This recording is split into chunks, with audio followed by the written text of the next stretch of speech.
தற்போது ஆளுநர் மாளிகையில் காவல்துறை இயக்குநர் ராஜேந்திரன் ஆலோசனை மேற்கொண்டு வருகிறார். அதாவது தமிழகத்தில் அடுத்ததாக யார் ஆட்சி பொறுப்பை ஏற்று நடத்துவது என்கிற அதிகாரம் ஆளுநருக்கே இருக்கிறது. ஆளுநர் தான் இறுதி முடிவெடுப்பார் என்று மத்திய உள்துறை அமைச்சகத்தில் இருந்து சற்று நேரத்திற்கு முன்பு ஒரு அறிவிப்பு வெளியானது. அதனைத் தொடர்ந்து ஆளுநர் வித்யாசாகர் ராவுடன் காவல்துறை இயக்குநர் ராஜேந்திரன் தற்போது சந்தித்து ஆலோசனையில் ஈடுபட்டிருக்கிறார். நேற்று அதிமுக பொதுச் செயலாளரும் தமிழக முதல்வரும் தனித்தனியாக ஆளுநரை சந்தித்த பின்பு தங்களுடைய நிலைப்பாட்டினை அவருக்கு விளக்கியிருந்தார்கள். அதனைத் தொடர்ந்து அறிக்கையாக மத்திய உள்துறை அமைச்சகம் பிரதமர் மற்றும் ஜனாதிபதிக்கு ஆளுநர் அறிக்கை சமர்ப்பித்திருந்தார். தற்போது அடுத்ததாக மாநிலத்தில் யார் ஆட்சி அமைக்க வேண்டும் என்கிற ஒரு அதிகாரத்தை கொடுப்பது என்பதை முடிவு செய்வது ஆளுநருக்கே இருக்கிறது என்று மத்திய உள்துறை அமைச்சகம் சார்பில் இருந்து ஒரு அறிவிப்பு வெளியானது. தற்போது ஆளுநர் வித்யாசாகர் ராவுடன் காவல்துறை இயக்குநர் ராஜேந்திரன் சந்தித்து ஆலோசனையில் ஈடுபட்டு வருகிறார். தமிழகத்தில் நிலவுகின்ற சட்டம் ஒழுங்கு நிலை குறித்து இந்த ஒரு சந்திப்பில் ஆலோசிக்கப்படுகிறது.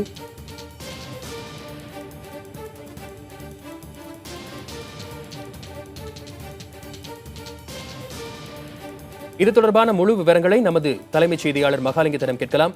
மகாலிங்கம், இந்த ஒரு சந்திப்பின் பின்னணியில் என்ன இருக்கிறது? நிச்சயமாக இது எதிர்பார்க்கப்பட்ட சந்திப்பு தான். 12 மணி வாக்கில் டிஜிபி ஆளுநரை சந்திக்க இருக்கிறார் ஏற்கனவே தகவல் வெளியாகிருந்தது. அதன் அடிப்படையில் தற்பொழுது ஆளுநரை டிஜிபி டி.கே. ராஜேந்திரன் சந்தித்து வருகிறார்.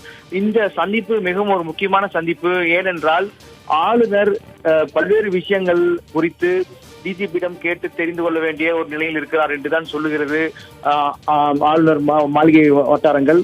குறிப்பாக எம்எல்ஏக்களுடைய நிலை, எம்எல்ஏக்கள் தற்பொழுது எங்கு இருக்கிறார்கள், அவர்களுக்கு கொடுக்கப்பட்டிருக்கிற பாதுகாப்பு என்பது எப்படி இருக்கிறது, அவர்கள் யாருடைய கஸ்டடியில் இருக்கிறார்கள் என்பதெல்லாம் ஒரு மிகப்பெரிய பிரச்சனையாக இருக்கிறது. நேற்று மாலை 5 மணிக்கு முதலமைச்சர் ஓ பன்னீர்செல்வம் ஆளுநரை சந்தித்து பேசினார். அப்பொழுது அவர் முன்வைத்த மிக முக்கியமான விஷயங்களில் இது ஒன்று என்று சொல்லப்பட்டிருக்கிறது. எனவே எம்எல்ஏக்கள் குறித்த ஒரு முழுமையான விசாரணை என்பது எங்கு இருக்கிறார்கள், அவர்களுக்கு எது மாதிரியான பாதுகாப்பு இருக்கிறது என்பது குறித்து முழுமையான விசாரணையை நடத்த ஆளுநர் டிஜிபிக்கு உத்தரவிடுவார் என எதிர்பார்க்கப்படுகிறது. இது மிகவும் முக்கியமான விஷயமாக பார்க்கப்பட்டுக் கொண்டிருக்கிறது. எந்த நேரத்திலும் சட்டமன்றத்தில் நம்பிக்கையில்லா தீர்மானம் கொண்டு வரப்பட்டு வாக்கெடுப்பு நடக்கும் ஒரு சூழல் இருக்கிறதாக சொல்லப்பட்டிருக்கிறது. இந்த சூழலில் எம்எல்ஏக்கள் எங்கிருக்கிறார்கள், அவர்களுடைய பாதுகாப்பு, அவர்களுடைய பின்னணி யார் இருக்கிறார்கள் என்பது குறித்தெல்லாம், எங்கிருக்கிறார்கள் என்பது குறித்தெல்லாம், என் காவல்துறை அதற்கு என்ன நடவடிக்கை எடுத்து வருகிறது என்பது குறித்தெல்லாம் பேசுவதற்கான வாய்ப்பு இருப்பதாக சொல்லப்பட்டிருக்கிறது. அது மட்டுமல்லாது ஒட்டுமொத்தமாக சட்ட ஒழுங்கு விவகாரம் எப்படி இருக்கிறது, ஏனென்றால் மிரட்டல், பல எம்எல்ஏக்கள் தனக்கு மிரட்டல் விடுவதாக புகார் கொடுத்திருந்தார்கள். நேற்று ஆளுநரை சந்தித்த எம்எல்ஏ சண்முகநாதன் தனக்கு பலர் மிரட்டல் கொடுத்து வருகிறார்கள், தொடர்ந்து தொலைபேசி வாயிலாகவும் நேரிலும் தனது வீட்டிலும் பலர் சென்று மிரட்டி வருகிறார்கள் என்ற தகவலை நேரடியாக ஆளுநரிடம் புகாராக சொன்னார். எனவே இது குறித்தெல்லாம் அவர்கள் டிஜிபியிடம் கேட்டு தெரிந்து கொள்ள வாய்ப்பு இருக்கிறது. எது மாதிரியான நடவடிக்கை என்பது எடுக்கப்பட்டிருக்கிறது இன்று பல்வேறு விஷயங்கள் கேட்டு தெரிந்து கொள்வார்கள் என்று இந்த சந்திப்பில் சொல்லப்பட்டிருக்கிறது. வசந்த், மகாலிங்கம், அடுத்ததாக யார் ஆட்சி அமைக்கப் போவது என்பது குறித்து முழு அதிகாரம் ஆளுநருக்கு இருக்கிறது என்று மத்திய உள்துறை அமைச்சகம் சார்பில் சிறிது நேரத்திற்கு முன்பு தெரிவிக்கப்பட்டிருக்கிறது. இந்நிலையில் எம்எல்ஏக்கள் குறித்த முழுமையான விசாரணை தேவை என்றும் ஒரு கேள்வி எழுகிறது. தற்போது ஏதேனும் காலக்கெடு விதிப்பதற்கான வாய்ப்பு இருக்கிறதா? இதற்குள்ளாக எம்எல்ஏக்களின் நிலை குறித்து விளக்க வேண்டும் என்று காவல்துறைக்கு ஏதேனும் காலக்கெடுகள் விதிப்பதற்கு ஏதாவது வாய்ப்பு இருக்கிறதா? உள்துறை அமைச்சகத்தை பொறுத்த வரைக்கும் அவர் பல்வேறு மட்டங்களில் விசாரித்த வரைக்கும் உள்துறை அமைச்சகம் எம்எல்ஏக்கள் நிலை குறித்து மிகவும் கவலையை தெரிவித்ததாகவும், எனவே இது குறித்து முழுமையான விசாரணை நடத்த வேண்டும் என்றும் ஆளுநருக்கு உத்தரவிட்டதாகவும் தற்போது தகவல்கள் வெளியாகிருக்கிறது. எனவே ஆளுநர் இது குறித்த நேரடியான விசாரணையை முதலமைச்சர் மூலமாக செய்ய முடியாது. ஏனென்றால் இந்த விவகாரத்தில் முதலமைச்சரும் ஒரு தனிப்பட்ட நபராக இருக்கிறார், அவரும் இந்த விவகாரத்தில் சம்பந்தப்பட்டிருக்கிறார். எனவே முதலமைச்சர் நேரடியாக அணுக முடியாத ஒரு சூழல் என்பது ஆளுநருக்கு இருக்கிறது. அதனால் தான் தற்பொழுது டிஜிபியை அவர் நேரடியாக அழைத்து இது சம்பந்தமாக விசாரணை நடத்துகிறார் என்பதை நாம் கவனிக்க வேண்டியது இருக்கிறது. அது மட்டுமல்லாது டெல்லியிலிருந்து நேரடியாக உள்துறை அமைச்சகத்திலிருந்து பல்வேறு தகவல் தொடர்புகள் தற்பொழுது நேரடியாக தலைமைச் செயலாளருக்கும் டிஜிபிக்கும் நேரடியாக கொடுக்கப்பட்டு வருவதாகவும் சொல்லப்பட்டிருக்கிறது.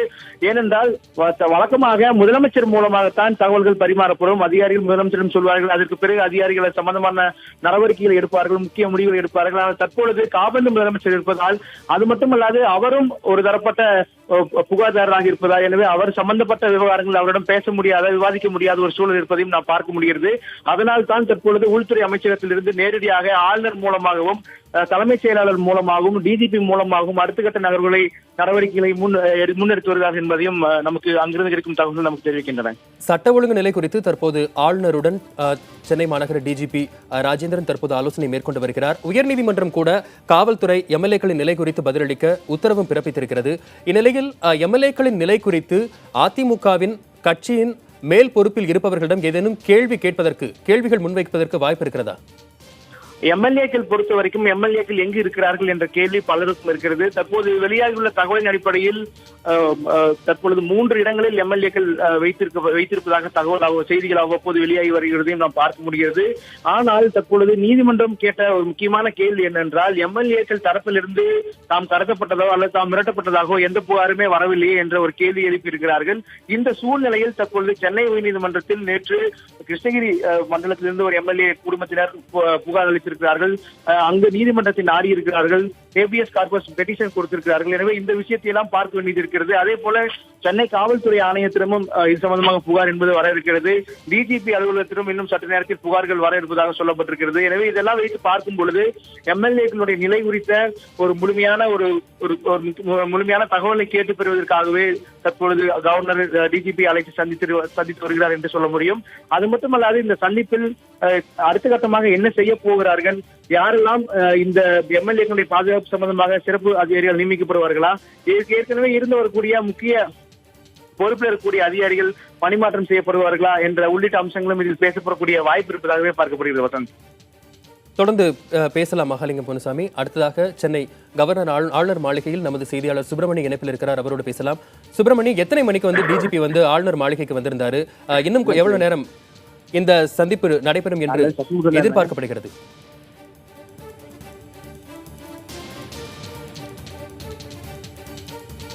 செய்தியாளர் சுப்பிரமணியிடம் தொடர்ந்து பேசலாம். தமிழகத்தின் சட்டம் ஒழுங்கு நிலை குறித்து தற்போது டிஜிபி ராஜேந்திரன் தற்போது ஆளுநரோடு ஆலோசித்து வருகிறார். இந்த ஒரு சந்திப்பு சிறிது நேரத்துக்கு முன்பு தொடங்கி நடைபெற்று வருகிறது. உயர்நீதிமன்றம் கூட காவல்துறை பதிலளிக்க வேண்டும், எம்எல்ஏக்களின் தற்போதைய நிலை என்ன என்பது குறித்து காவல்துறை பதிலளிக்க வேண்டும் என்று சிறிது நேரத்துக்கு முன்பு ஒரு உத்தரவையும் பிறப்பித்திருக்கிறது.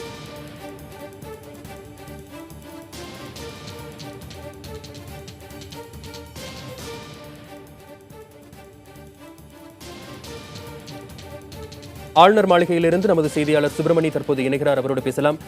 சுப்பிரமணி, எத்தனை மணிக்கு முன்னாடி எவ்வளவு நேரத்துக்கு முன்னாடி டிஜிபி அங்க கவர்னரை பார்க்கறதுக்காக வந்திருந்தாங்க? இந்த சந்திப்பில் என்னென்னலாம் குறித்து விசாரிக்கப்படுது, என்னென்னலாம் குறித்து ஆலோசிக்கப்படுது? தமிழக காவல்துறை டிஜிபி டி.கே. ராஜேந்திரன் சரியாக 11:40 மணி அளவில் ராஜ்பவனுக்கு வந்திருக்கிறார். அவர் தற்போது ஆளுநரை சந்திப்பதற்காக இங்கு வந்திருக்கிறார். இன்னும் சிறிது நேரத்தில் அவர் ஆளுநரை சந்தித்து பேச இருக்கிறார். அது குறிப்பாக நேற்று முதல்வர் ஓ பன்னீர்செல்வம் தனது ஆதரவாளருடன் ஆளுநரை சந்தித்தார். அதே போல அதிமுக பொதுச் செயலர் சசிகலா தனது ஆதரவாளருடன் ஆளுநரை சந்தித்து ஆட்சி அமைக்க உரிமை கோரினார்.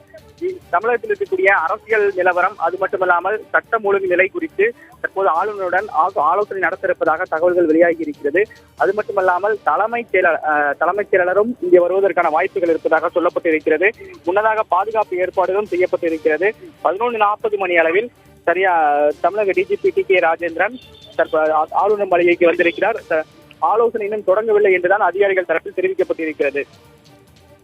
நீடிக்கும் என்று எதிர்பார்க்கப்படுகிறது. இன்னும் சிறிது நேரத்தில் தொடங்கவிருந்தால் கூட இந்த ஆலோசனையின் போது முழுமையாக என்னென்ன விஷயங்கள் குறித்தெல்லாம் விசாரிக்கப்படும்? அதே போல் கட்சியின் மேல் பொறுப்பில் இருப்பவர்களிடம் ஏதேனும் கேள்விகள் முன்வைக்கப்படுமா? குறிப்பாக எம்எல்ஏக்கள் காணவில்லை என்ற புகார்கள் கொடுக்கப்பட்டிருக்கிறது. அது மட்டுமல்லாமல் எம்எல்ஏக்கள் கடத்தப்பட்டிருப்பதாக, அதிமுக எம்எல்ஏக்கள் கடத்தப்பட்டிருப்பதாகவும் ஓ பன்னீர்செல்வம் தரப்பு ஆதரவாளர்கள் தரப்பில் தெரிவிக்கப்பட்டிருக்கிறது. பல காவல் நிலையங்களிலும் இது தொடர்பாக புகார்களும் கொடுக்கப்பட்டிருக்கிறது. எனவே அது தொடர்பான வழக்கும் நீதிமன்றத்தில் இருக்கிறது.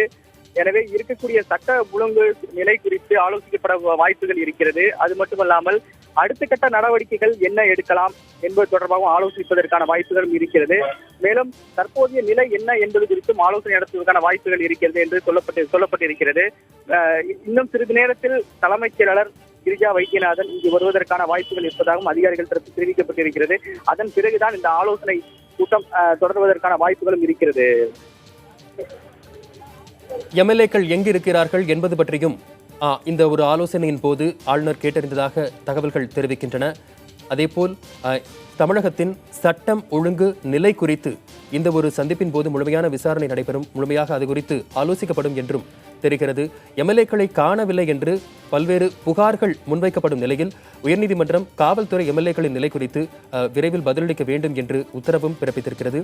எம்எல்ஏக்களை காணோம் என்று அவர்களை காணவில்லை என்று ஆட்கொணர்வு மனுக்களும் தாக்கல் செய்யப்பட்டிருக்கின்றன. இந்நிலையில் ஆளுநர் டிஜிபியுடனான சந்திப்பின் போது சட்டம் ஒழுங்கு நிலை குறித்தும் எம்எல்ஏக்களின் நிலை குறித்தும் ஆலோசனை மேற்கொள்ளப்படும் என்று தெரிகிறது. இன்னும் சிறிது நேரத்தில் தமிழக ஆளுநரை சந்திப்பதற்காக தலைமைச் செயலாளர் ஆளுநர் மாளிகைக்கு சரியாக 11:40 மணி அளவில் தமிழக டிஜிபி ராஜேந்திரன் வந்திருந்தார். அவர் மட்டும்தான் தற்போது உள்ளே சென்றிருக்கிறார். ஆனால் பாதுகாப்பு அதிகாரிகளும் உள்ளே சென்றிருக்கிறார்கள். பாதுகாப்பு குறித்து ஆலோசனை நடத்தப்படுவதற்கான வாய்ப்புகள் இருப்பதாக சொல்லப்பட்டிருக்கிறது. அது மட்டுமல்லாமல் தலைமைச் செயலாளர் கிரிஜா வைத்தியநாதன் இங்கே வருவதற்கான வாய்ப்புகள் இருப்பதாக சொல்லப்பட்டிருக்கிறது. அவர் வந்த பிறகுதான் இந்த ஆலோசனை கூட்டம் தொடர்வதற்கான வாய்ப்புகள் இருக்கிறது. அது மட்டுமல்லாமல் குறிப்பாக ஆளுநர் திருப்பதி செல்ல இருப்பதாக ஒரு தகவல்கள் வெளியாகி இருக்கிறது. அது தொடர்பான உறுதியான தகவல்கள் இன்னும் கிடைக்கப்பெறவில்லை. அதற்கு முன்பாக இந்த சட்டம் ஒழுங்கு குறித்து நிலை குறித்து ஆலோசிப்பதற்கான வாய்ப்புகள் இருக்கிறது. மேலும் அரசியல் நிலவரம், தமிழக அரசியல் நிலவரம் தொடர்ந்து பல்வேறு மாற்றங்கள் வந்து கொண்டிருக்கிறது. எனவே அது தொடர்பாக ஆலோசிப்பதற்கான வாய்ப்புகள் அதிக அளவில் இருக்கிறது. நேற்று முதல்வர் பன்னீர்செல்வம் ஆளுநரை சந்தித்த போது அது தொடர்பான கோரிக்கைகள், கோப்புகள் ஆகியவை கொடுத்திருக்கிறார். அது தொடர்பான ஆலோசனைகளும் இதில் இடம்பெறும் என்று அதிகாரிகள் தரப்பில் தெரிவிக்கப்பட்டிருக்கிறது. இன்னும் சிறிது நேரத்தில் அது தொடர்பான ஆலோசனை கூட்டம் தொடங்கப்பட இருப்பதாகவும் தெரிகிறது. சுப்பிரமணியன், ஆளுநருக்கே முழு அதிகாரம் இருக்கிறது. யார் ஆட்சி அமைக்க வேண்டும் என்கிற முடிவை ஆளுநர் தான் எடுப்பார் என்றும் கூட மத்திய உள்துறை அமைச்சகம் தரப்பிலிருந்து தெரிவிக்கப்பட்டிருக்கிறது. அதனைத் தொடர்ந்து ஆளுநரோடு பல்வேறு விதமான சந்திப்புகளும் நடந்து கொண்டு இருக்கின்றன. நேற்றும் கூட அதிமுக பொதுச் செயலாளரும் சசிகலாவும் சந்தித்திருந்தார். தமிழக முதல்வர் பன்னீர்செல்வமும் அங்கு சந்தித்திருந்தார். இதனைத் தொடர்ந்து இனிமேல் ஆளுநருக்கு இருக்கின்ற வாய்ப்புகள் என்ன? இனி யாருடனெல்லாம் அவர் ஆலோசனை நடத்த வாய்ப்பு இருக்கிறது? சுப்பிரமணியன்,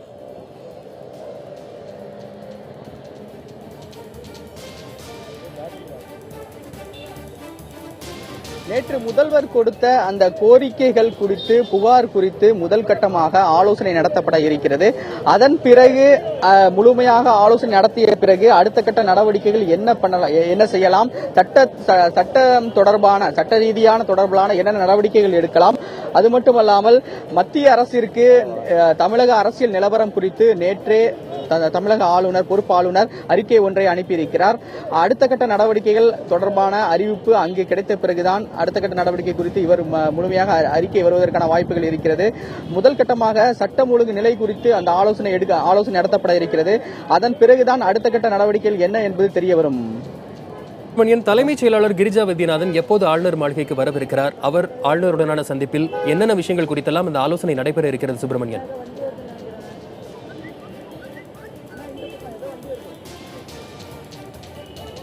தலைமைச் செயலர் வைத்தியநாதன் இன்னும் சிறிது நேரத்தில் இங்கே வருவதற்கான வாய்ப்புகள் அதிக அளவில் இருக்குதான் சொல்லப்பட்டிருக்கிறது. அதற்கான ஏற்பாடுகளும் செய்யப்பட்டிருக்கிறது. தற்போது அதிகாரி ஒருவர் உள்ளே செல்லக்கூடிய காட்சிகளை நீங்கள் பார்க்கலாம். இரண்டு அரசு அதிகாரிகளுடைய கார் உள்ளே சென்றிருக்கிறது. அந்த காட்சிகளை பார்க்கலாம். அதில் யார் இருக்கிறார்கள் என்று தெரிய வரவில்லை. ஏற்கனவே நேற்று முதல்வர் பன்னீர்செல்வம் கொடுத்திருந்த அந்த 5 கோரிக்கைகளும் 6 கோப்புகளும் அடங்கிய விவரங்கள் குறித்து தற்போது ஆலோசனை நடத்தப்பட இருக்கிறது. அதில் கவர்னரிடம் பன்னீர்செல்வம் வைத்த 5 கோரிக்கைகள், குறிப்பாக ராஜினாமா செய்து வாபஸ் பெற்றுக் கொள்கிறேன், அதே போல அதிமுக பொதுச்செயலாளர் சசிகலாவை சட்டமன்ற ஆளுங்கட்சி தலைவராக நியமித்தது ஏற்கக்கூடாது, அதில் முறைகேடு இருக்கிறது. இது மட்டுமல்லாமல் இன்னும் சிறிது நேரத்தில் தலைமைச் செயலாளர் கிரிஜா வைத்தியநாதன் இங்கே வர இருக்கிறார். சட்டம் ஒழுங்கு நிலை குறித்து ஆலோசனை நடத்தப்பட இருக்கிறது. அதே போல அரசியல் நிலவரம், அதாவது அடுத்த கட்டமான என்னென்ன நடவடிக்கைகள் எடுக்கலாம் என்பது தொடர்பாகவும் ஆலோசனை நடத்தப்படுவதற்கான வாய்ப்புகளும் இருக்கிறது.